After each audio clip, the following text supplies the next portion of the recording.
Olá pessoal, tudo bem com vocês? Então, estamos aqui iniciando a nossa primeira aula aí do módulo de Fundamentos da Instrumentação, correto?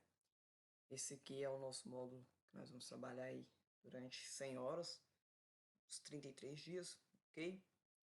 E vamos começar aí hoje bem básico somente, história somente, aí, o início de tudo que nós vamos ver. Então, a introdução aí, né? O que é instrumentação industrial? Que engenharia automação industrial está associada ao estudo teórico e prático dos instrumentos e seus princípios científicos, utilizados para monitorar de forma contínua ou descontínua o comportamento das variáveis de uma malha de controle. Então, aqui nós vamos vermos questão aí de como funcionam determinadas variáveis, princípios básicos e tudo mais, ok? E eu mantei aqui um cronograma mais ou menos do que nós vamos seguirmos, correto? Então nós vamos começando falando aí sobre metrologia, que vai envolver as unidades de medida, conversão, os instrumentos e tudo mais. Deixando um pouco isso aí de lado, nós vamos passarmos aí para o desenho técnico, correto? Onde nós vamos falar um pouco sobre como ler um desenho, de como elaborar um desenho técnico, o que significa cada simbologia e tudo mais. Depois já vamos aí para os conceitos básicos de instrumentação, as classes dos instrumentos, o que cada instrumento mede, alguns termos técnicos que vocês vão ver, as características gerais, ou seja, o que esses instrumentos que medem diferentes tipos têm em comum entre eles, já voltando novamente para os termos e tudo mais. A norma ISA 5.1, ok? É uma norma bem importante. Então, vamos aí para o nosso primeiro item, que é o item de metrologia. Okay? Começando falando aí sobre metrologia, lembrando, reforço novamente, que vocês venham ter esforço nesse módulo, porque é o único módulo voltado para a mecânica que o curso contempla, assim, em específico, ok? Então vamos lá, um pouco de história aí, né? Eu gostaria de fazer um questionamento para vocês aí agora que está assistindo o vídeo, de como que o homem fazia cerca de 4.000 anos atrás para medir comprimento. Naquela época não tinha trena, não tinha régua, não tinha nada, correto? Então, se questiona um pouco aí, eu já trago a resposta para vocês. Nada mais que o homem utilizava unidades de medidas primitivas. Todas essas eram baseadas nas partes dos seus corpos, entendeu?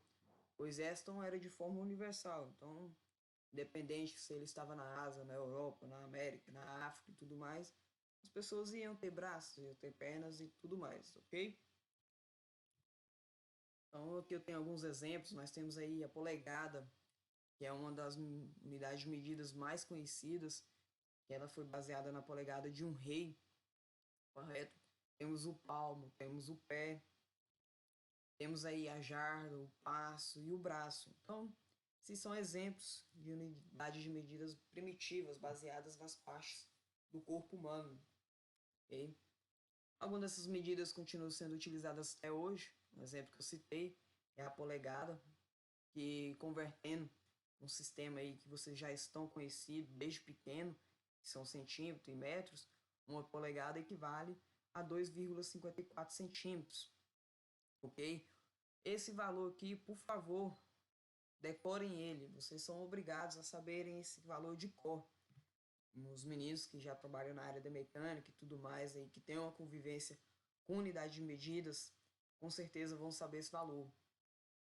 Temos aí o pé, uma unidade muito conhecida também, quando se fala em altura dos aviões e tudo mais. Temos aí que um pé é equivalente a 30,48 centímetros. E temos também a unidade de medida chamada jarda, muito utilizada em navegações, em navios, cuja uma jarda equivale a 91,44 centímetros. Okay? E a título de curiosidade aí, no Antigo Testamento da Bíblia, no livro de Gênesis, lá nós temos Deus pedindo para Noé para construir uma arca com as dimensões específicas, e essas medidas eram dadas em côvados, certo? é equivalente a 3 palmos.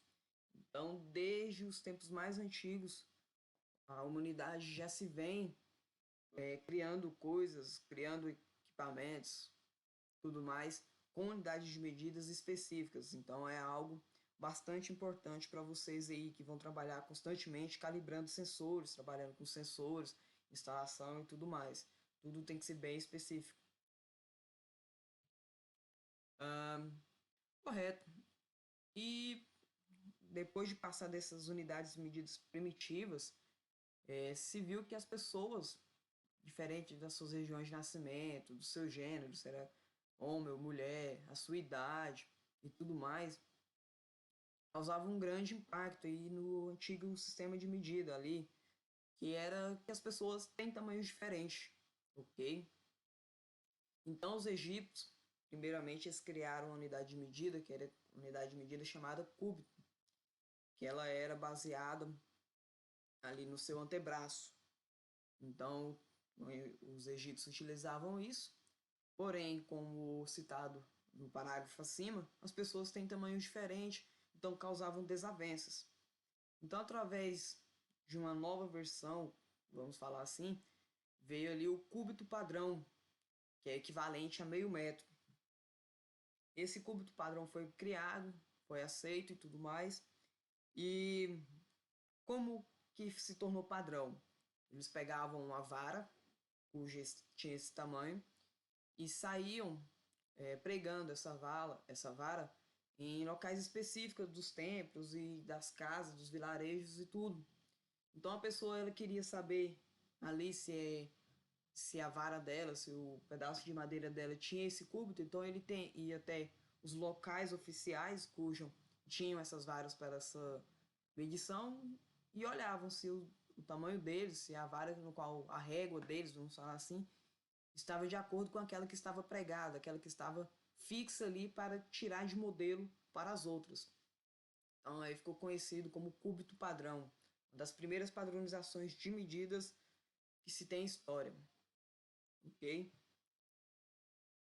Porém, essa unidade de medida foi se gastando com o tempo. Foi então que se deu início de obter uma unidade de medida na qual poderia ser encontrada na natureza para ser facilmente replicada e que fosse ao mesmo tempo padronizada.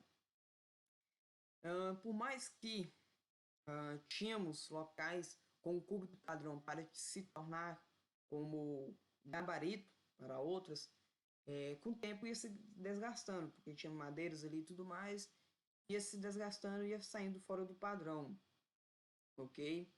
E não era algo que qualquer um poderia ir até lá e tirar essa unidade de medida, porque ela ficava em um local específico, o gabarito ficava em um local específico. Então começou a criar algumas desavenças aí. Então começou a se pensar em algo que fosse encontrado na natureza, correto?